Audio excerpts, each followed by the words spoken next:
Okay, wow.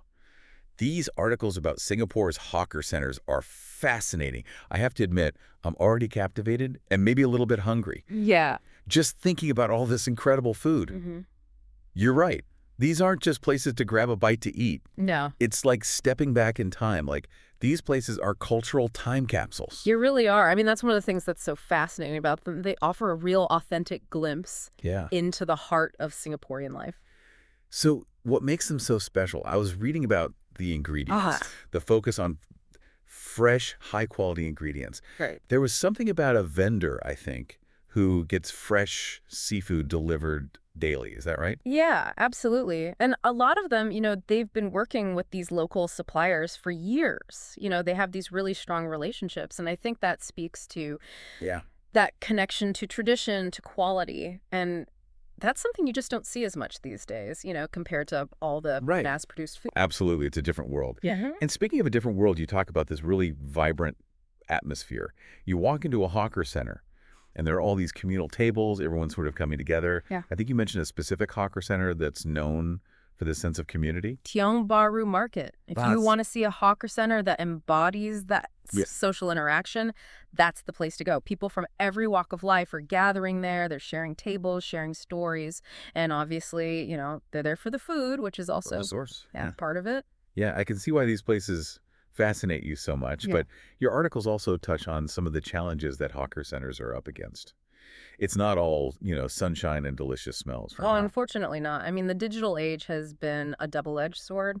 On one hand, you have more awareness, but on the other, online food delivery platforms are so convenient. Right. And then you have the rise of these modern supermarkets. So it's tough Yeah. for the hawker centers to keep up with that. And it's not just about convenience, right?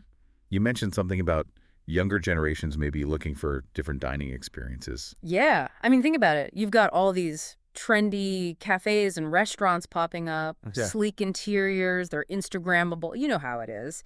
And I think in comparison to that, hawker centers can feel a little bit dated to, I guess you could say, the younger generation. Yeah, and it makes you wonder, reading about the economic pressures that these vendors are facing, especially with rising costs and everything else, it makes you appreciate the dedication that goes into keeping these culinary traditions alive. I think that's a really good point. And yeah, it really does. It makes you think about, what will happen and how we can keep this going.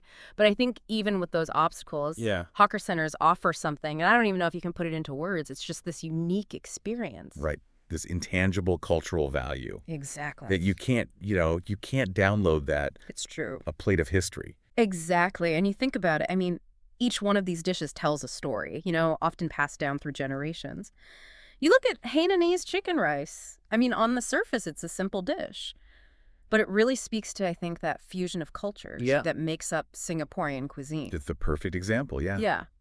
So how do these hawker centers thrive, Right. as things are changing so rapidly? You mentioned some of them are adapting. Some of them are, yeah. They're starting to modernize, like the facilities themselves. I mean, you're seeing more technology incorporated, even simple things like Oh, interesting. easier ways to pay, online ordering. Some of them are even starting to host events Oh, wow. to attract a younger crowd.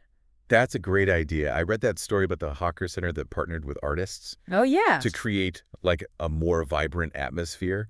And it just looked so cool, so modern, but they still had that history. Yeah. No, I love to see that. That kind of innovation. Yeah. It's inspiring. It really is. Because, I mean, ultimately, preserving these places goes beyond just, enjoying a good meal. Right. It's about safeguarding, I think, a really vital part of Singaporean culture and history. Well said. Yeah. You've definitely given us a lot to think about. This whole deep dive has been really eye-opening. Yeah. So thank you for sharing all of this with us. Oh, of course. My pleasure. And who knows, maybe we'll get to experience it together in person one day. I would love that. The little hawker center trip. Yeah, that's something to look forward to. Absolutely. All right. Thanks again. Yeah, thank you.